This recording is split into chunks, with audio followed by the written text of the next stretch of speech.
We will just go ahead and I see some new faces to the Zoom meetings. Because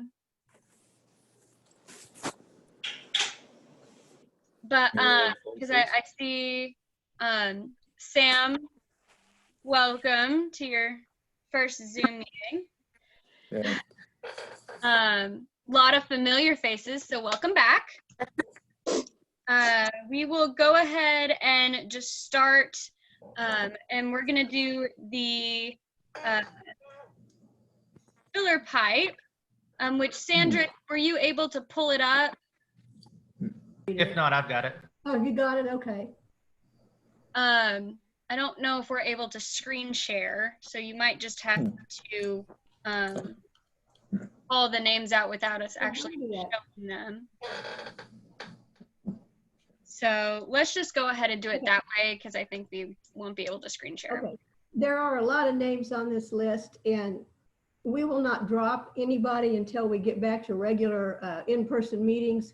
But if you are way late, we really would like to see some money from you if you can, by check or whatever method you'd like to do it. So here we go. Past due: Harold Layer, Alan Sheeg. Due in April: Diane Richardson.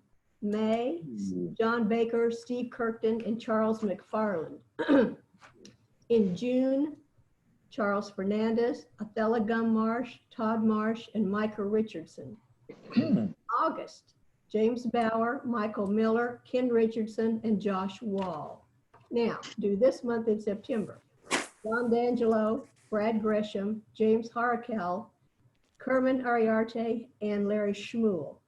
Next month, October: Rob Davignon, Philip Mindershausen, Gary Parsley, Ken Flemons, Michael Rayleigh, Thomas Ratcliffe, Corbin Taylor, Linda Turnbull, Bill Wells, and Elizabeth Wells.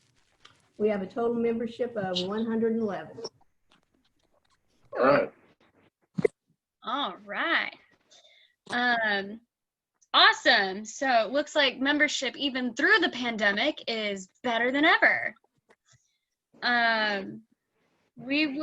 Okay, so now we're gonna go to Vice President Jayson for our programs. What have we got?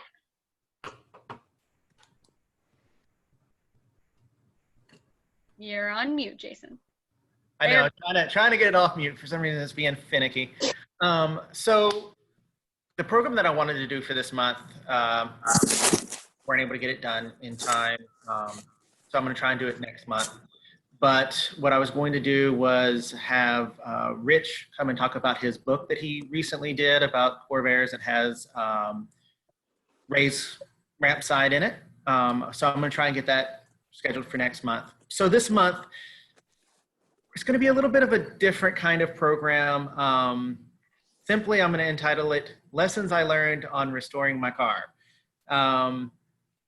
Basically, just things that I've, don't throw away things, stuff kind of like that. It's not going to be a long program, but I hope that it will make some people laugh. But at the same time, just help fill in the gap and everything else. Right now, and just so you have an update of what's going on with my car, right now it's currently in someone's garage and they're fine tuning everything up for me. And so far I've been told that it's behaving. However, it does have a tendency to be disobedient from time to time. So anyways, we'll get into that later on.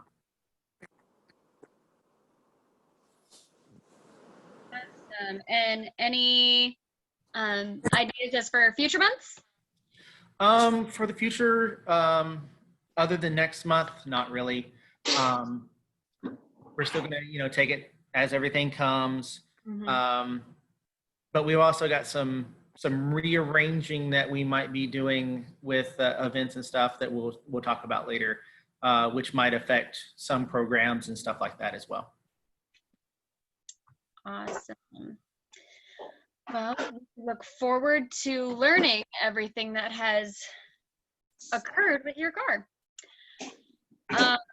On to the treasurer's report. Jeanette is being a ghost for this meeting. She had some a predetermined appointment, but we will make sure that the treasurer's report is posted on the newsletter.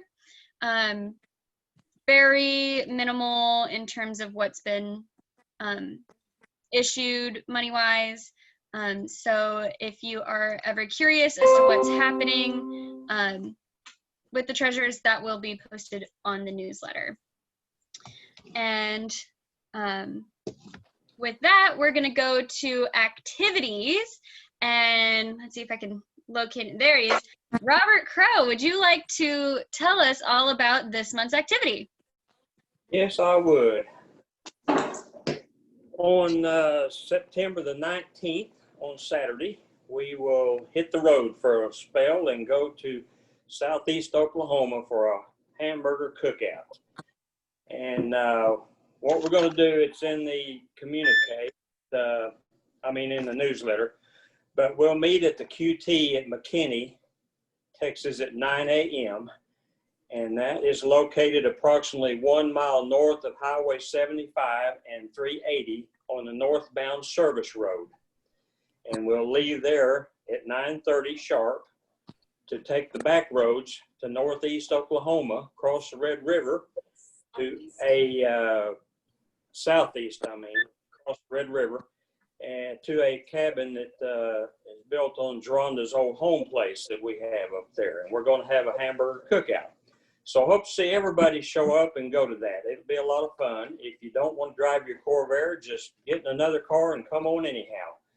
But we'll have a good time. Hope everybody will show up and go with us. And by the way, if you are planning to go, you might give me a email, send me an email or something telling me you're going to go, so we can kind of get a count on how many is going to show up. So that's in the newsletter also, my email address, and just drop me a line and let me know that. All right. Awesome. Hopefully. Only thing I do need to mention this, I just bring a lawn chair is really all you need to bring. Everything else will be there ready to go. So just throw a lawn chair or two in and come join us.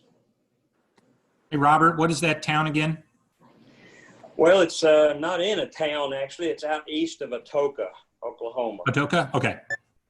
Out east, about 16 miles or so. But we're going to take the back roads. We're not going up 75. We're going up roads you've never been on before across the Red River. Okay. All right. And all of that information will be able to be found in the newsletter, as you stated.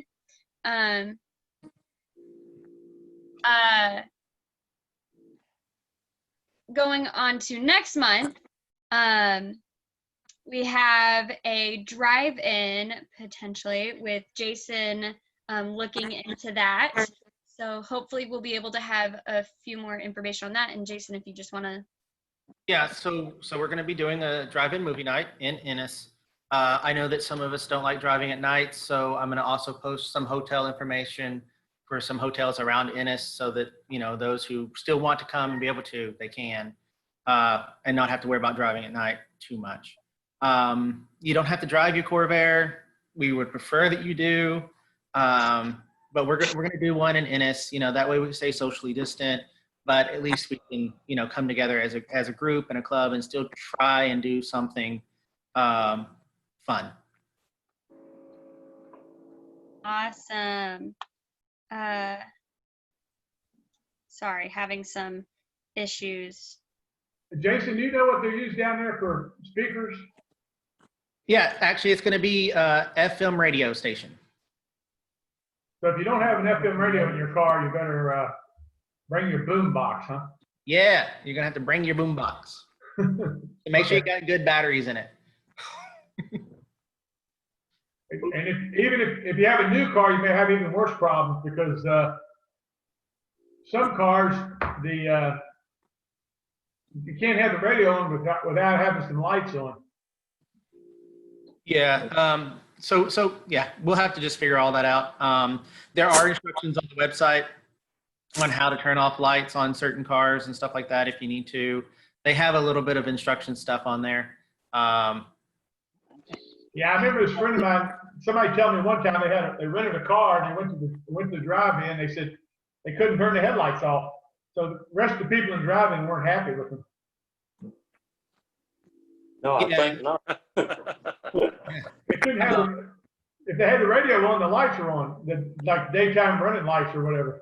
Yeah. So, I mean, we'll figure it out. Like I said, there's information on their website for how to shut certain things off. As far as in what movie we're going to watch, don't know because it's next month and no telling what they're going to be showing from one month to the next. So I'll figure that out. I'm looking at doing it on the 17th, which is literally the Saturday in the middle of the month. So plan on it for that Saturday, the 17th. Okay. We'll just go straight on to tech tip. Anybody got a tech tip? Yes. Tech tip. Woohoo! Yeah. If you're working on your suspension, and you know what this is a tie rod end. When you buy these from Clark's or someplace else, they come with this nice little rubber boot that you see is not there. But those rubber boots tend to have a life of about 6 months, and they start cracking. And so what I've been doing in the last few cars is when I get these, the first thing I do is take that little rubber boot and throw it in the trash and go online and order some of these. Or you could probably get them at the local auto parts store. These are urethane boots. They come in various colors. I had a set of red ones on my red car for a while, but now I'm back to black. These are nice black ones. They're made by Energy's a company that makes most of them. They're I don't remember the price, probably $3 or $4 a piece. I think this is probably $6 or $8 for a box. You need 2 of these to get all 4 years. But luckily, I guess every tie rod end in the world uses about the same boot. So it's they're not Corvair specific, but you can just take these little babies and stick it on here. Fits perfectly. And now you have a nice shiny urethane boot. And I've had some of my car over 20 years and they still look as new as they do this one does. So if you're going to all the trouble to change your tie rod ends when you redo your suspension, spend another few bucks and get some good boots and throw those rubber things back. That's it. Any questions? Now, that's a great idea. Thanks, Mike. Yes, thank you, Mike.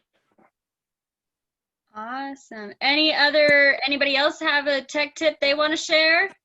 Well, I've got a little something that I just came across, with this COVID, there's too much time on the internet.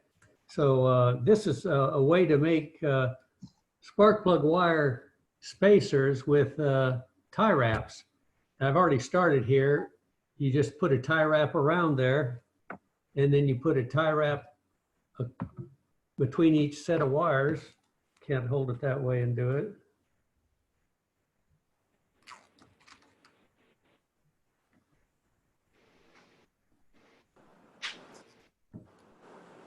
So anyway, you've got one wrap around the set. This is 3 wires, and then one between each of the wires, and you pull them tight. And obviously you want to trim off the ends, but what you end up with is, let's see, I think you can see that. I don't know how well that comes across the cameras. Anyway, kind of a clever way. Obviously you can buy plug wire spacers and all that, but it seems like they break or fall off or you don't have them, and you probably got some tie wraps around. Pretty good. I like it. They don't ever stay in those other That's a things. good one. Yeah. Yeah. Of course, you And it can looks leave factory. it as tight as you want, so you can slide your wires, but if you tighten them much, it won't budge at all.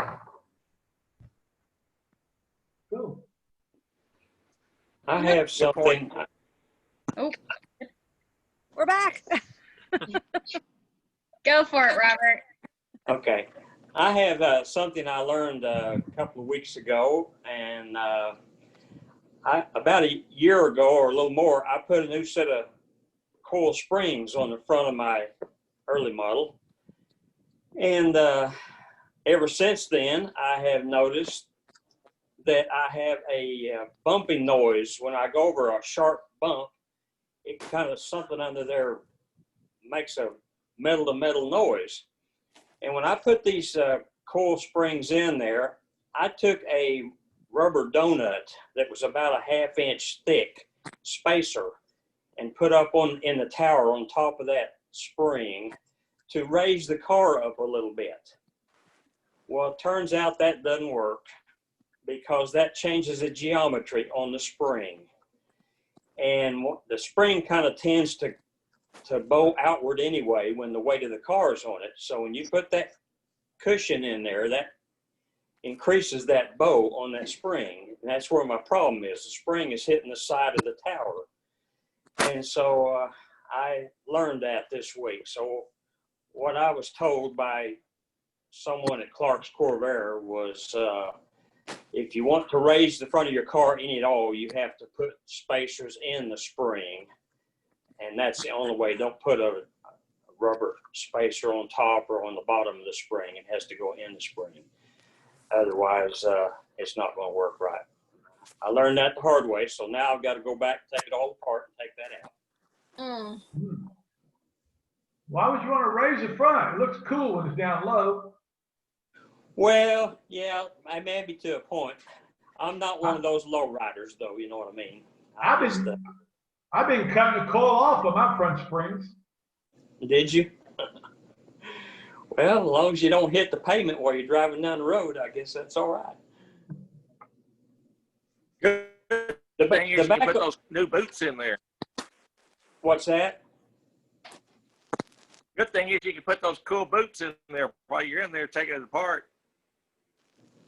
There you go. Yeah. Well, the back of the car has always set lower, which I didn't particularly like. I guess that's normal to some degree. Probably set 1/2 inch or so lower because of the weight back there. And I didn't really do anything to the back. I've got new shocks and new springs and everything, and that seemed to raise the back up pretty good. But the front was still kind of sagging on it. So that's the reason I put that spacer in there. Just trying to get it level mostly.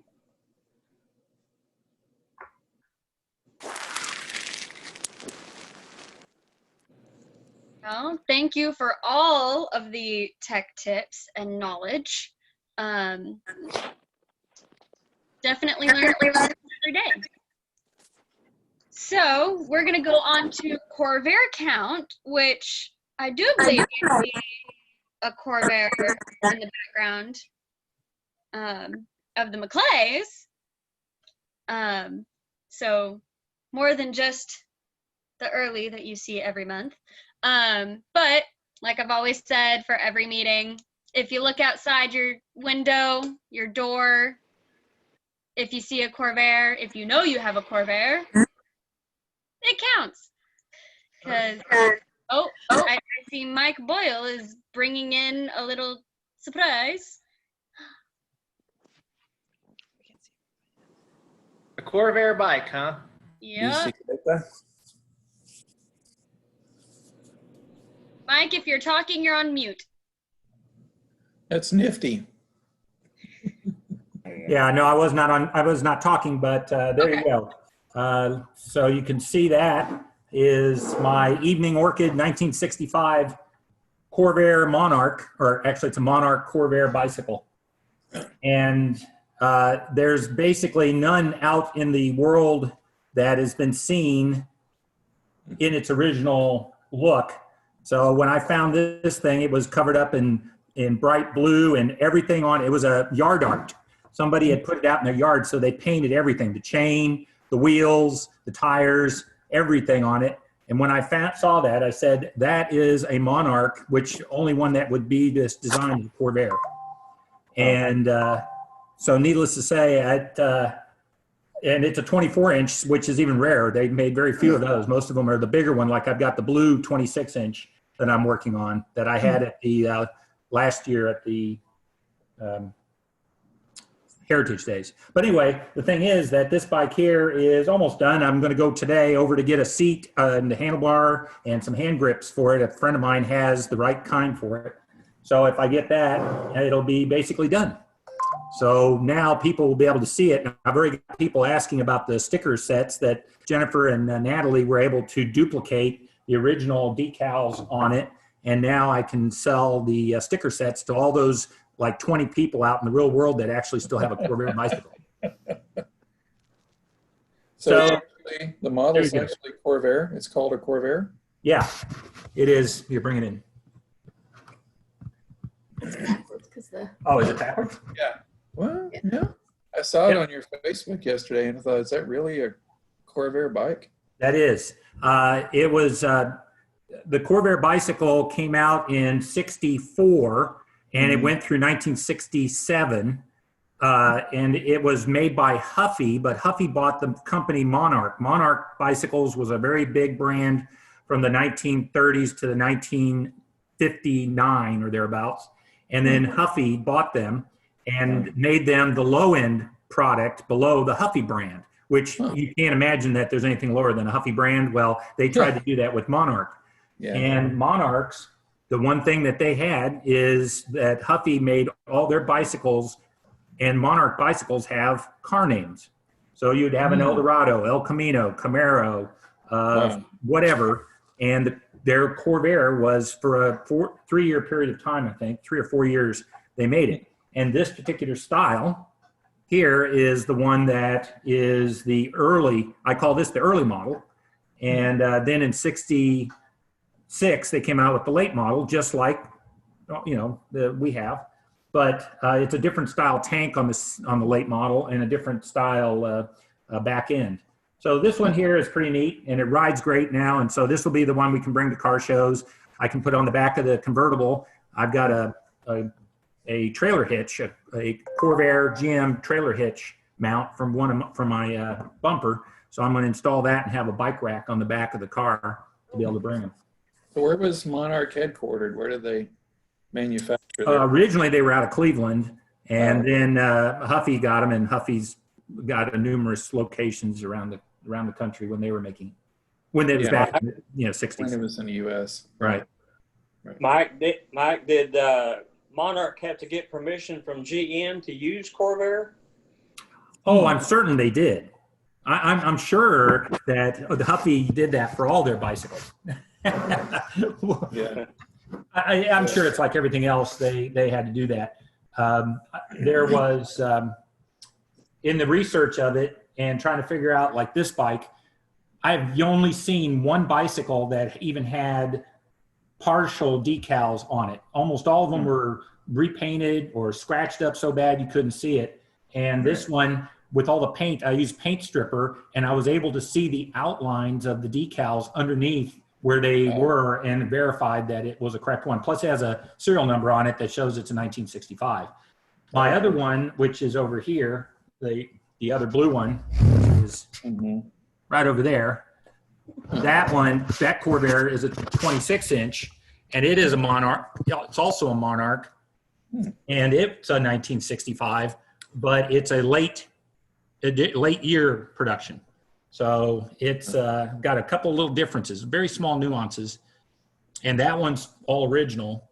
And I'm going to try to save the paint on that. If not, I'll repaint it the same color. And now we have a decal set, and with people wanting to buy those, but more importantly, now that we have it, I can duplicate it on these bikes. Cool. There you go. So that's a sidebar, but I brought my Corvair. That's pretty cool. Just curious, what'd you use for a pattern for your decals if there weren't any in existence? That bike right over there, the blue one, has all the decals on it. They're faded, but they're there. And so what we did is I took a picture of it, and Natalie was able to take it from a curved surface image and flattened the image. And then I measured the size off. She scaled it up and then took the edges and then used some fancy software that was able to get rid of the background blurs and scratches and stuff like that. And then she filled in the edges on it. And then when you compress it back down to its original size, it's just like the original. Cool. Very cool. Nice. Very interesting. So I'm curious, where'd you find that bike, locally, or did you have to get it off the internet? Oh, I got it on Craigslist, a guy out of Richardson. He had it as yard art. Originally, he bought it just in a garage sale for his daughter, and he said she didn't want to ride an old bicycle. So he just spray painted it and stuck it in his yard for a little bit. And then he said, you know what, I don't want to have this in there. I'll just sell it. And that's when I saw it on there and said, yeah, I haven't seen one of those. Classic bicycle. No. Yeah, the original color on it was the exact same blue as the other one I have. But when I talked to the girls, I said, this is a 1965 Corvair bicycle. What should I paint it? Since I'm going to have to repaint it anyway. And I said, how about the original Evening Orchid?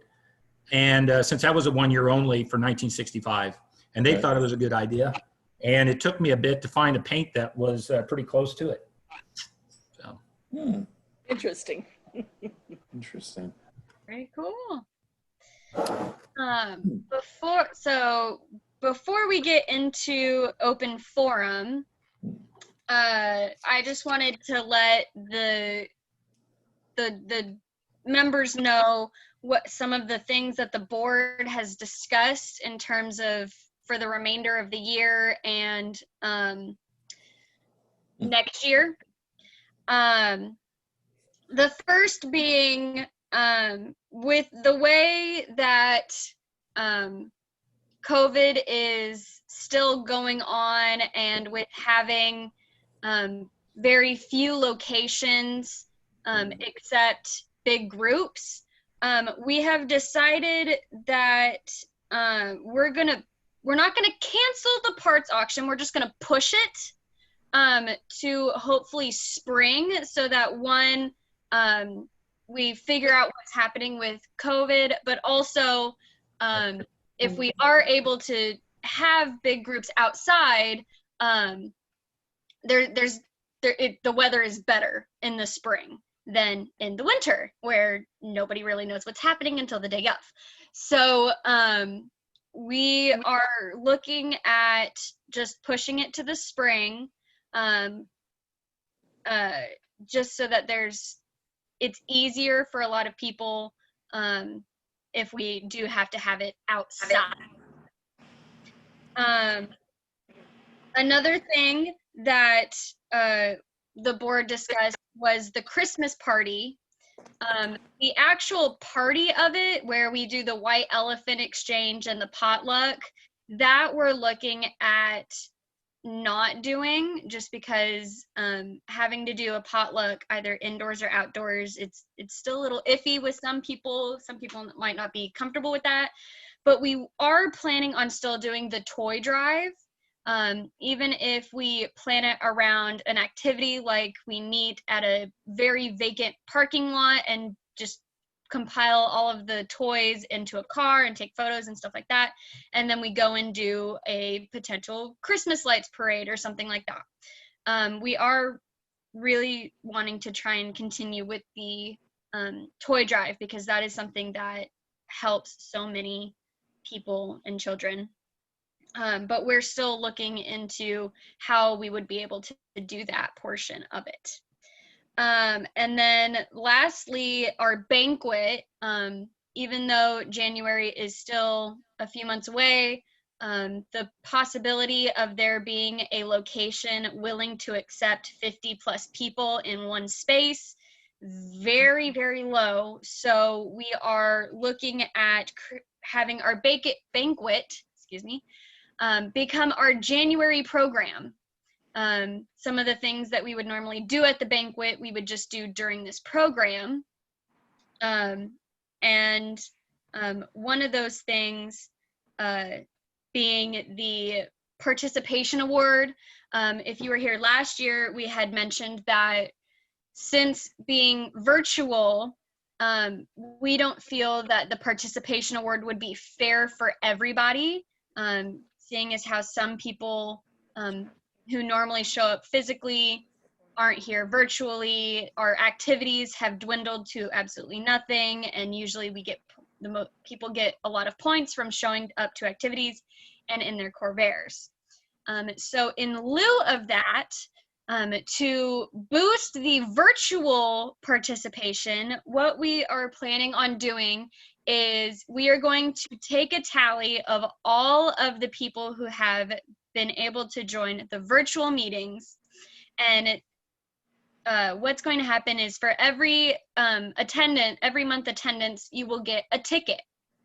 And we're going to write your name on like the back of a ticket, and then stick it in a hat, and it's going to be a luck of the draw, and there's going to be 3 prizes.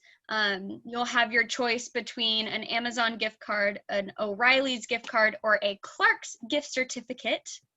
And this is just completely by chance, so there's no feelings of like, oh well, I showed up to this and showed up. We're trying to make it even and more fair for everybody who is able to come to these, because we still want to showcase the people who are showing up to these things, because that's a feat within itself. So, but we will, we're gonna definitely announce that in the newsletter so that more people are able to try and come to these things, because even if you've only showed up to 1 virtual meeting, that's still 1 ticket you get, 1 chance you get. So that's what we plan on doing in lieu of the participation award this year. And then the last thing before we really open it up to open forum is the board went over the bylaws to see about the situation due to COVID, and the board, through all of our research with the bylaws and what's in the bylaws and not in the bylaws, the board has not really voted on, but the board has discussed sticking around for another year. We hold off elections until winter of 2021. So this current board would be the board for 2021. This way, nobody has to really worry about pandemics and all of that. There's nothing in our bylaws that says we can't do this, but we do definitely want to bring it to the board, to the members.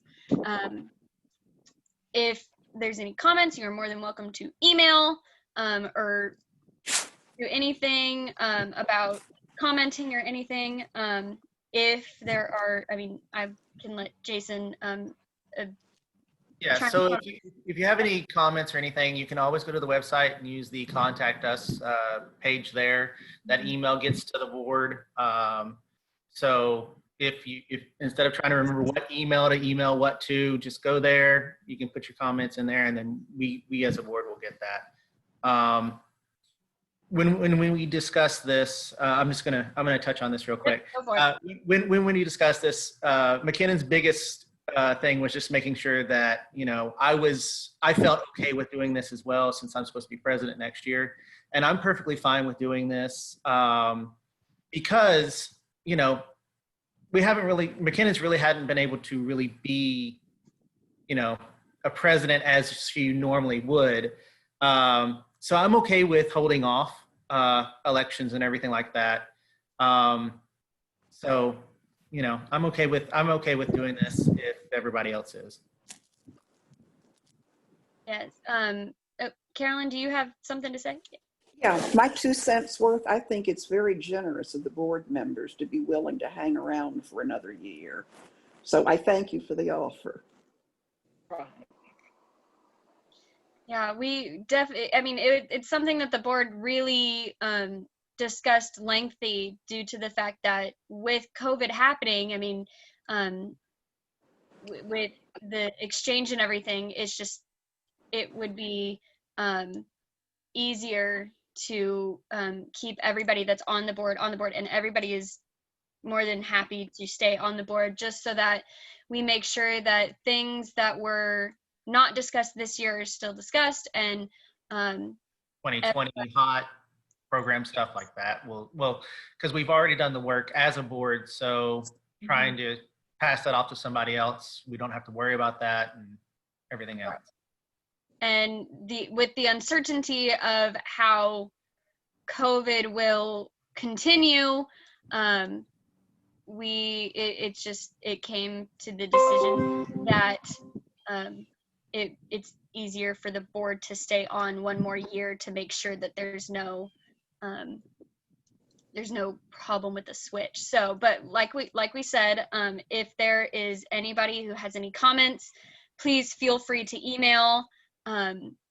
We are more than happy to read all of your comments and your concerns, and figure out ways to help with those. So with that, we will go on to open forum. So does anybody have anything they want to share? I do. Jack Sheedy. Yes. Yeah.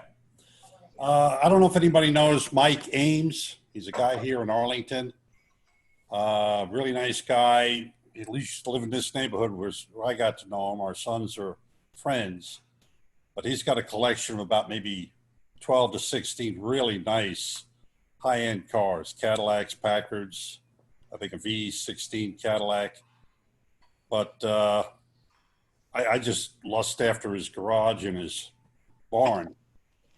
But the last time I visited with him, talked to Corvair down there, and he said, he'd love to find a Corsair, a late model Corsair. So if anybody knows of a really nice late model Corsair, he tends to pay top dollar for really nice high-end restored cars. But I'm sure he would join the club if he had one, and then we could go to his house for meetings and just drool over his cars. So keep that in mind. If you hear of a really nice Corsa, I think he said he wanted a coupe, not a convertible. I know one just sold on Hemming, was it Hemmings? No, Bring a Trailer. Oh. 28,000. Wow. That's what I said. Wow. Yeah. The other thing I have is walking through my garage yesterday, I noticed that the plastic covers, or one of the plastic cover on the driver's side on the A-pillar was warped. It's a thin piece of black plastic that just covers that. So I figured, well, I'll fix that. I should have just gotten my wife's hairdryer and heated it up and pressed it back into shape. But I started taking it apart, and now that there's a plastic or a chrome cap that covers the windshield header, the chrome that comes up the outside of the windshield, and it just fits on everything. And then the mounting for the visors and the roof latches goes over that. Well, trying to get that tin cover, the chrome plated cover back on, I can't get it to fit like it did before. Does anybody know the trick to do that? I've got my assembly manual sitting here. As soon as the meeting's over, I need to start reading through that and figure out what I did wrong. Yes. A few of us have done that, and it is a tricky thing. You're going to grit your teeth when you do it, and you sit there and think, oh, certainly this isn't the way it's done, but it works. And I've done it on my convertible many times because of the repairs and change outs of parts as I got better parts on it. So let me know when you're doing that. I can probably drop by and see it. Where are you living at? In Arlington. Yeah, where at? Interlochen. Okay, yeah, you're not that far away. No. So I can stop by over there and show you. I might call you next week. What's a good weekend, weekday, evening? I'm not retired like most people, so I have to work for a living. And so the Fridays and weekends are best. All right. I will send you, as they say, a private message, which means I'll call you on the phone because I don't know how to do private messages. Yeah, we'll just call. All right. So again, anybody knows of a nice Corsair, let me know, and I will call Jennifer Boyle, it says there. Yeah. All night. Thank you. All right. All right. Does anybody Robert's hand go up a little bit ago? What'd you say, Jason? I think I saw Robert's hand go up right when Jack Yes. Yep. The only thing I wanted to say was, is there any communication going on with the city of Irving as to when we can start meeting in person? I just want to keep the pressure on, I guess. I don't want them to think we're just going to fizzle out of sight, and I want to keep after them about meeting in person. They make their decisions every month as to whether they're going to allow meetings the following month. So we just have to wait and hear what they're going to say. And yes, they do communicate with us whether they're going to allow or not allow meetings. Okay. Yes. Well, I just wanted to But see. they're buildings at the moment. Yeah. I just want to keep the pressure on them, I guess, is what I'm saying. Yes, and we are keeping a very close eye on when the council does announce anything. I can tell you right off the bat, I have them on Facebook, and that's where they release a lot of their info. But we are looking at them very closely and seeing when they're opening certain things up, when they're allowing discussions to go on. So we are keeping our eyes on the situation here in Irving. And as far as in terms of next year, I mean, we are planning on looking into still getting the building for next year, because who knows, this whole COVID thing may be over once 2021 starts. So we are definitely working to still get into the buildings, even if we have to sit outside of the building. It's just a matter of this city taking into consideration its occupants and its residences, and they're just trying to make sure that everything is safe. So, but yes, well, to me, the building, a meeting place is very important. I don't like the idea of meeting in someone's home and all that kind of stuff. Right. Different place every month, that's not good at all, in my opinion. I think we need to stay with it and get back in that building, I think. Yes, and we are working and always watching the city, and once they say city buildings are open, we will be right back in there, even if we're outside. So yeah. What month have we usually had to go down and reserve the thing for the whole year? Usually it's in December. No, it's before then. It's the end of September, early October. And yes. Sam can verify that or chime in, but usually it's then. I will be giving them a call next week after Labor Day and find out when that sign up will begin. Yes. So yes, we are still working to make sure all of that happens and that we're not just losing our spots. So thank you for bringing that up, Robert. Any other open forum? Robert Freeman. Yeah, we're not the only ones that are having this kind of a problem. The Christian Classic Cruisers Car Club, they have their shows in North Richland Hills at Burgle Stadium, as most of you know. But anyway, they haven't been able to have a show all year. They start in March and go to October, and they haven't had one yet. And they're running into the same problem we are. The is not issuing a permit or allowing them to have a group.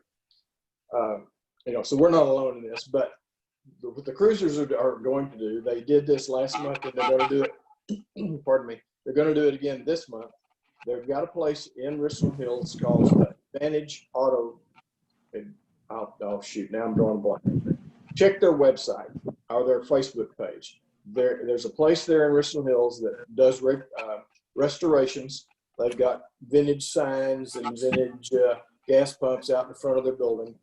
And the cruisers are going to have a show, not a show, but a drive-through toy donation on the same day we're going to be in Oklahoma. So if anybody's not going to Oklahoma, you might consider that. What the cruisers do, they collect money in September through the course of the year with our, to provide Christmas for kids. Ordinarily, in a year, they would donate $16,000, $17,000, $18,000 worth of toys to kids in Tarrant County. But anyway, so now they're hustling, trying to figure out what they're going to be able to do. And on the 19th, from 11 till 2 in the afternoon, they're going to have this drive-by toy drive. And you drive in, they'll take a picture of your car, take a picture of you, and then if you want to make a toy donation, they'll accept that. And then they'll later email you a picture of that, a picture of your car, several pictures, as a matter of fact. But anyway, I wanted to pass that along. If anybody's not going to Oklahoma, they could participate in that. Yeah, definitely send that info to Gail so that we can get that in the newsletter as well. I will. And Jayson for the website. Okay. All right. Mike Boyle, or as the screen says, Jennifer Boyle.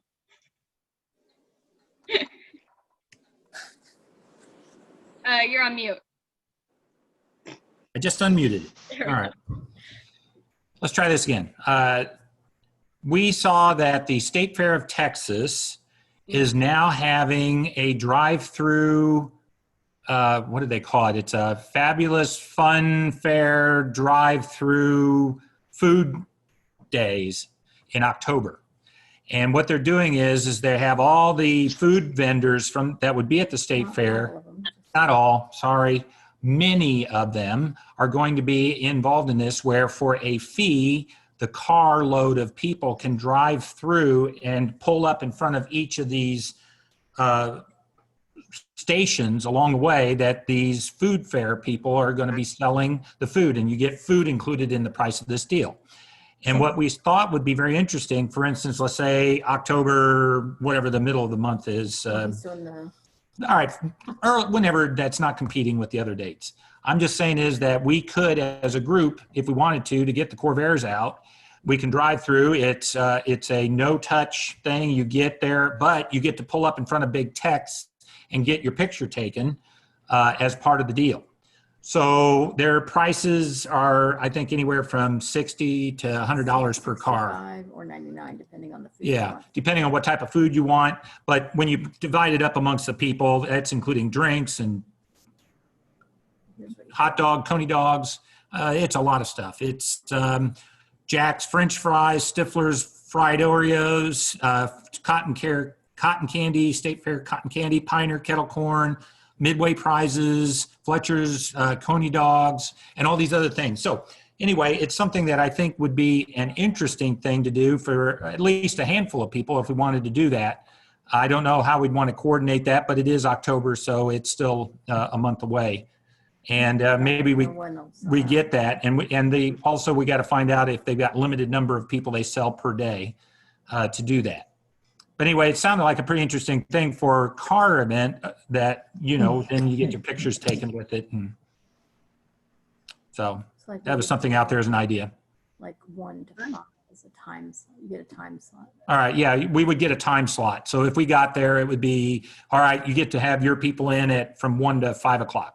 So we would just go ahead and do that. And then we would line up at the State Fair over there at Fair Park. They have a big parking lot and everybody stays separated. And you get basically a ticket, I guess, that tells you what time you get to get in line to go through this big drive-through. So a lot of the money goes towards the food bank, is it? Yeah. Texas Food Bank. A lot of it is being donated to that. And it keeps the vendors going, but it also is something I think would be good for part of it, partly charitable and then fun outing that we could do. So there was that thought. Yeah. I got a comment. A Chevy. It's about a Chevy. I have no, I don't have a Corvair, but I have a Cavalier, a 2003 Cavalier. Original owner, never had a wreck, runs fine, but it will not go into reverse. You can't even push it in reverse. So what I'm looking for is someone who could put a transmission in for me. I think there's some available, even though it's 2003. I've had some places where I could get the transmission. The one transmission place here in Louisville, I just told them what year it was, and they wouldn't even talk to me any further than that. The other place is my transmission, where I had my van transmission put in, and they said they probably could do it, but it would be about $1,500. So what I'm looking for is someone could do this on their own, or a garage that will do it at a reasonable price if I supply the transmission. Let me know. Email me if you do have any idea. What does it? I think my dad has his hand up. Yeah. Can you hear me? Yep. Okay. The one other thing that you might look at is that the Tri-5s, which were members of those people also, what they've been doing is they've had requests from senior citizen living quarters to do a drive-by or a drive-through, and they certain hour of the day, certain time, the people that are there come outside and they just drive by, and they say that there's more people requesting, more senior citizen living places are requesting. They kind of like it. They get to see the old cars, and they get out of their prison there that they've got. And so, if people were interested in doing that, getting together and just doing a drive-by with a bunch of Corvairs, then I think they would be most appreciative of it.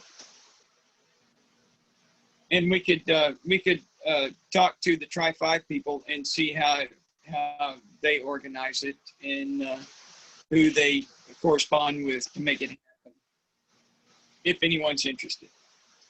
That's it. Yep, sounds like a lot of different opportunities that we can do. So definitely with Mike, with that state fair stuff, if you want to send the information to Jayson and Gail to get that information out, see who's up for possibly doing that, that'd be great. The senior living drive-bys, definitely we can look into that. And then I believe somebody was looking for a transaxle, transmission. So awesome. Any other open forum? None? Okay, one really quick thing. Jeanette did want me to mention Hot 2021. As far as right now, we are being optimistic. It's going to happen. She called the hotel to make sure that, one, they were still in business, and two, that our contract was still good. And it is. The block has been expanded. We now have 50 rooms reserved.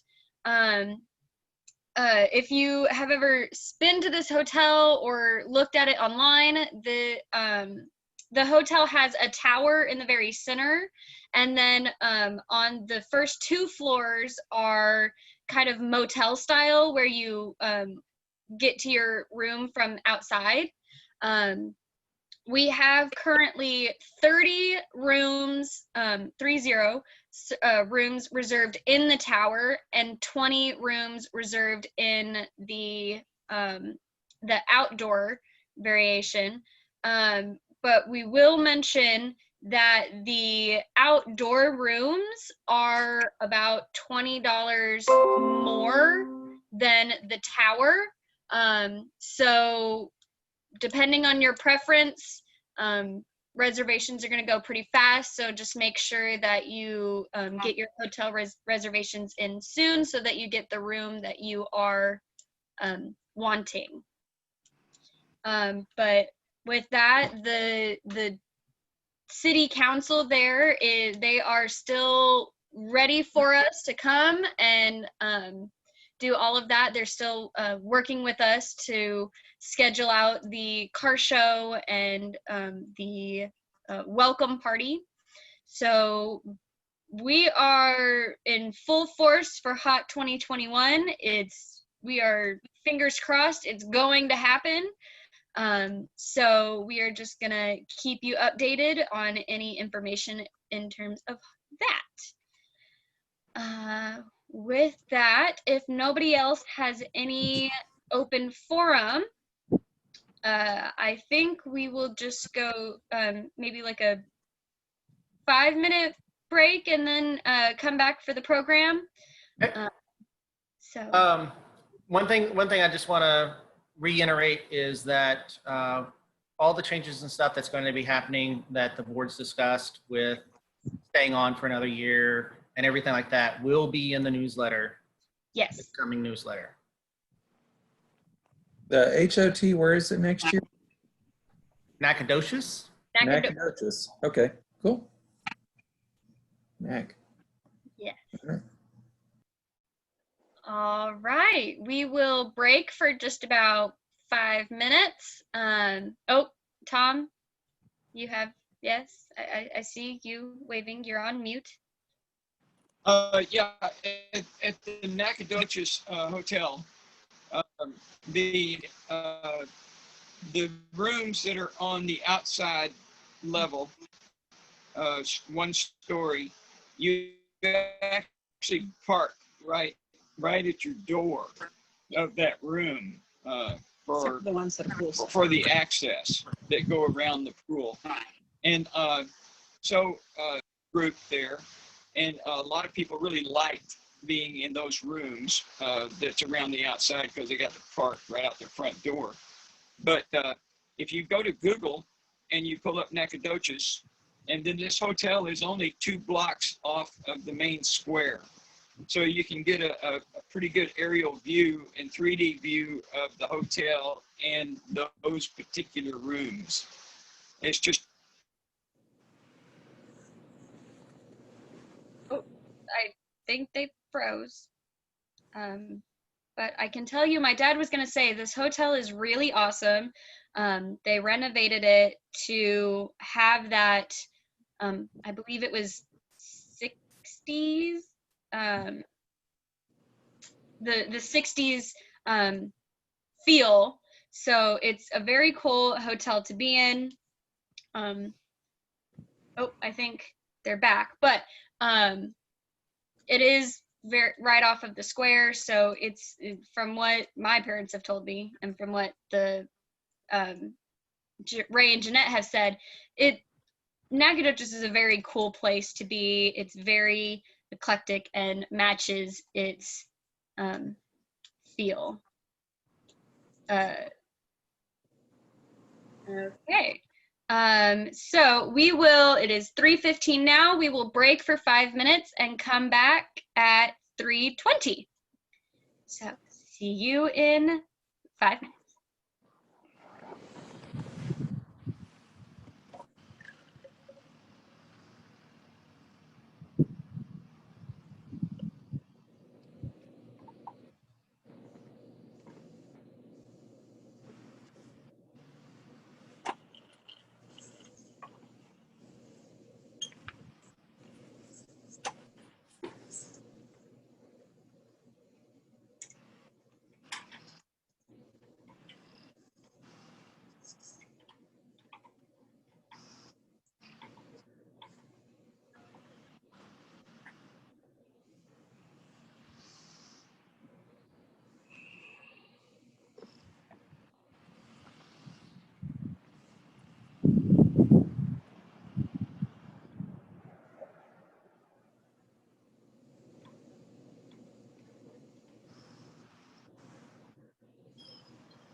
get off. Oh, we stay out here. Yeah, it's cooler, so it's getting kind of warm out here.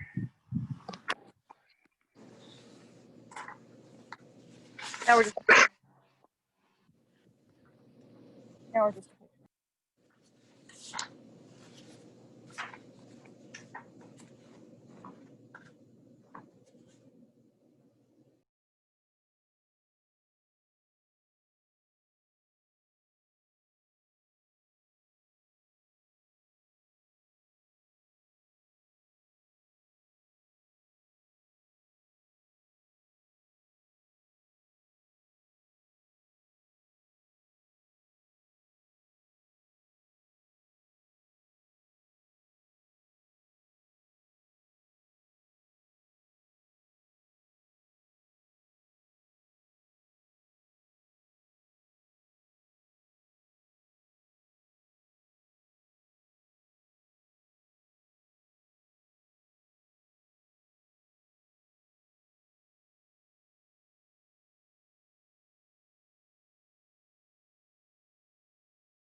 I'll give everybody like another minute or so just because everybody's gone. Now it's all this rain that I'm hearing out the window. Rain? Mm-hmm. Where are you? Downtown. Dallas? Yep. And it's raining? It's raining out at Sam's place too. He sent me a text saying that's why he had to drop out. Oh, I guess there are rain clouds in the distance. You know, if you would like get out of your room every once in a while, you might see it. I go to work. I physically go to work. Yeah, she goes to work. Hey, I've got something. Can you? Okay, look at this and see. Hang on. It was just holding up right This there. is a. It's not a Sit tech right thing. there. This is two parts that we're over in the shop. So this is two parts that we're messing with. This is a new vibratory polishing where you're using walnut shells. So this is this after an hour in walnut shells when you're polishing aluminum. So yeah, so we're messing with it. We've never messed with it before.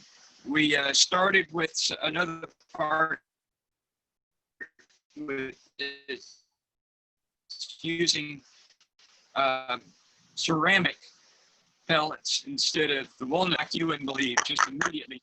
But walnut shell seems to be doing a pretty good job. So we're trying to save some parts for the boat replacements for it. So anyway, I thought I'd just throw that out that at this Harbor Freight vibratory polishing machine with walnut shells, which is $21 for 50 pounds of them. Seems to be doing a pretty good job. And then you go from this with some polishing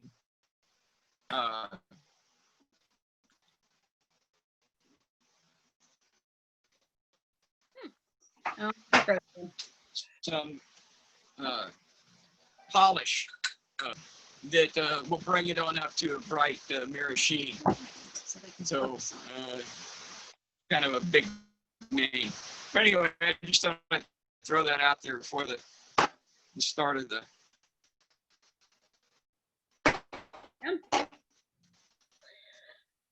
All right. Well, it seems like everybody. Anyway, bye. Sorry, you froze. It looks like everybody is back, so I will hand it off to Jayson to start our program. All right. So, like I said, the program's going to be things that I learned while restoring my car. But I want to start out with some thank yous first. Big thank you goes out to Ray and Jeanette, because I used their garage to house the car and do all the work in, and it was there a lot longer than what we both anticipated it really being. Another big thank you goes out to Mike Boyle for actually coming over and helping, try and get it started and everything else. And then of course to Sam for doing the last little final tweaks and tune-ups and everything else. So I just wanted to say thank you. Thank you for all of those guys and everyone else who commented on Facebook posts and stuff like that as I put them out there. So with that, excuse me one second. All right, so with that, lesson number 1 is to do your work at somebody else's house so their wife will feed you. That's lesson number 1. Because Jeanette made incredible meals the entire time I was there. So I say that jokingly, but it really was great that they opened up their garage. Ray opened up his garage for me. And it was good having Ray there to actually bounce ideas off and how do I do this? I've never done this before. Exactly what, how does this supposed to do this and stuff like that.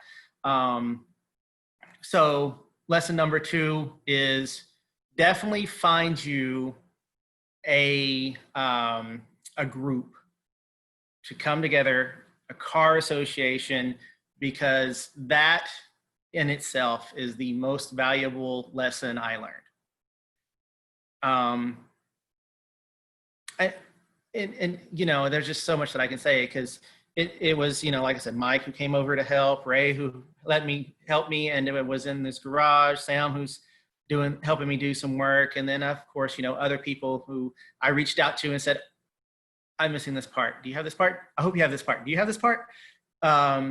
So being able to have that community is tremendously a big help. So that's number 2. Number 3, when you take something apart, never throw anything away. Absolutely do not, whatever you do, bag it, tag it, put it somewhere in a bin so you know where it's at. The biggest problem that I had with this car when we started doing restoring, when I got the car, the engine in it was a 62. The transaxle in it was a 63, I think. No, it was a 64, and the transmission was a 63. So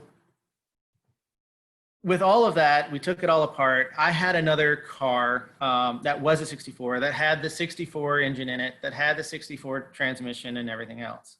So I took the engine out of that car. It's now the engine for my 64. So everything in there now is 64, 64, 64.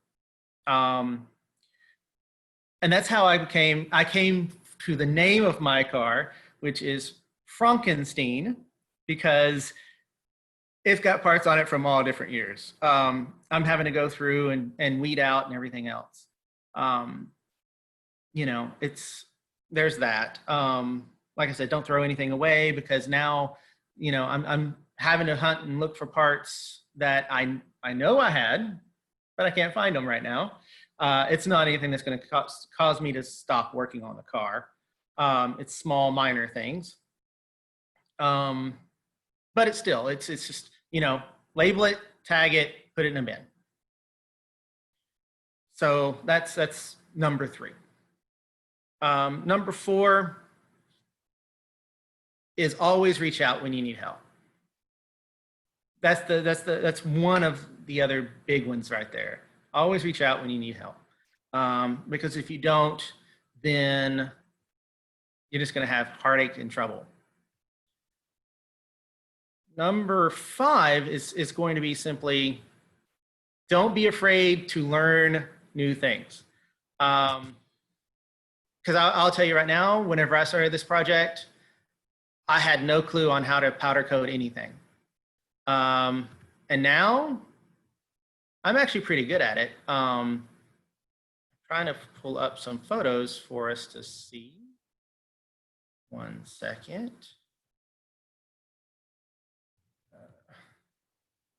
It's being a little wonky right now. Sorry. Hold on. Let's see if I can find that photo. Anyways, so, you know, like I said, don't be afraid to learn something else, especially if it saves you money. Because in the long run, you're going to be better for it. So let's see if I can screen share. Where is it? Ah, there we go. There we go. So, you know, it's like before, I would have never known how to powder coat that, how to take it apart and how to put it back together. Now I know.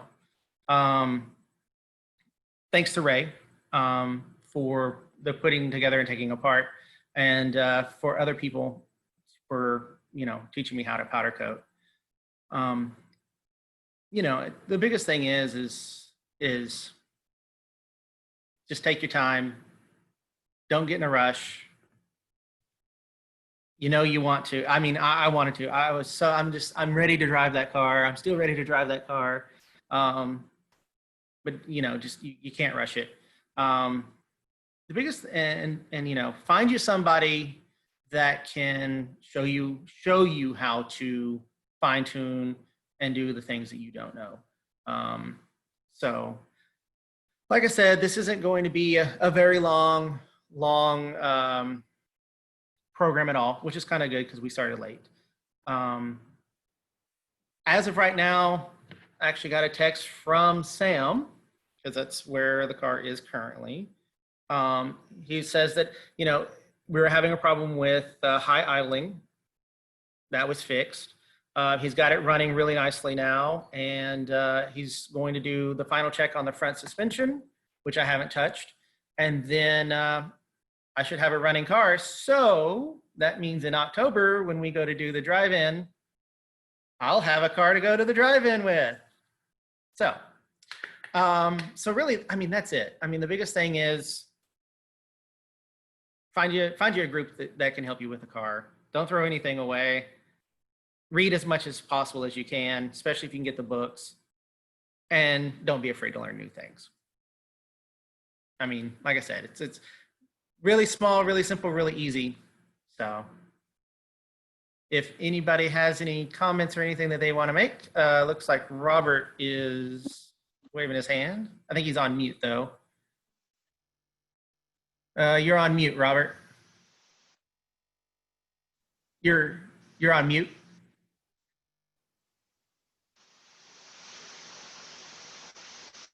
There you go.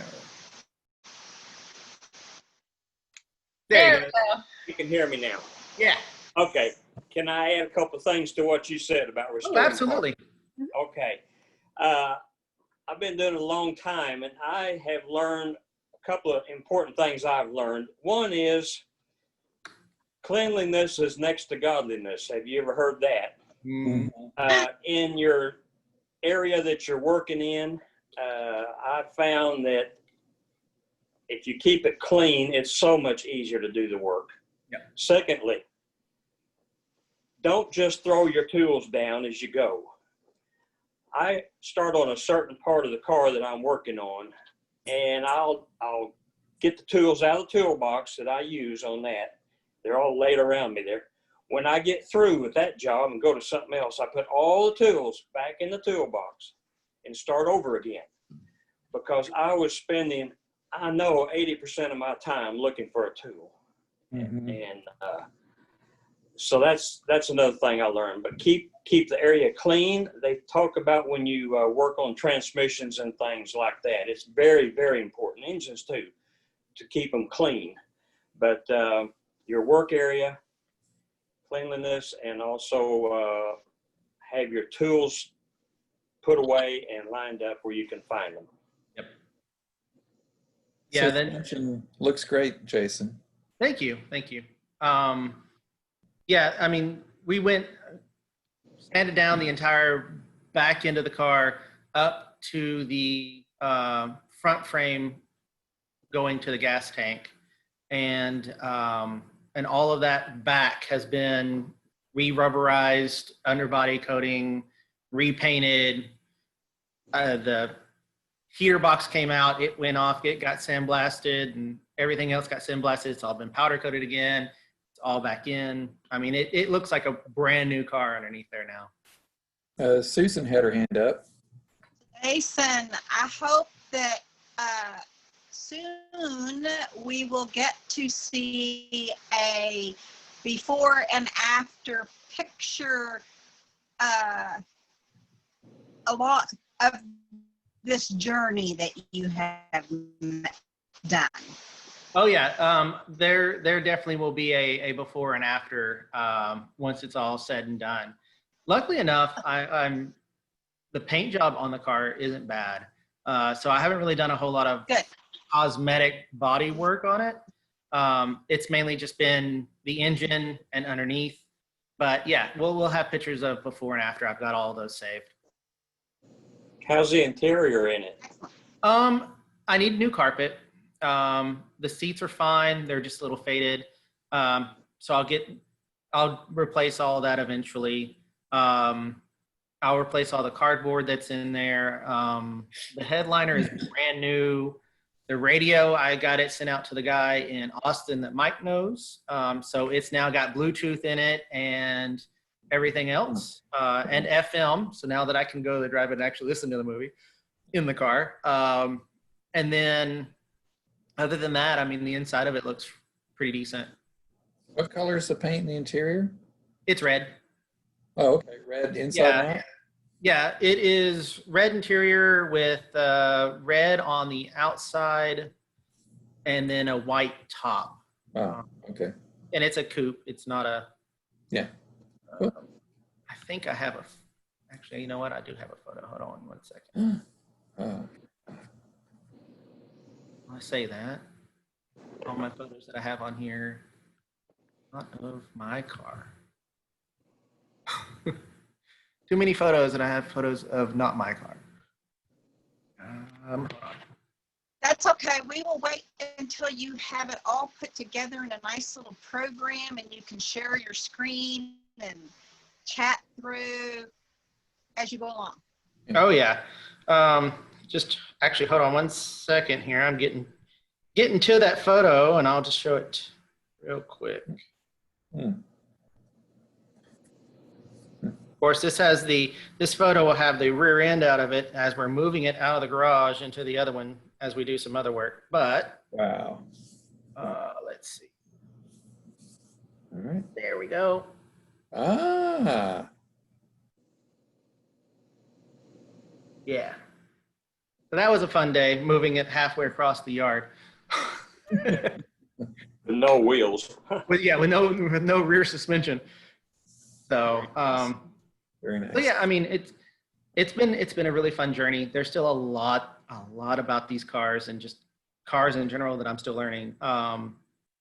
There's a lot of it I kind of already knew, but I knew I had the knowledge but not the experience, and now I have the experience.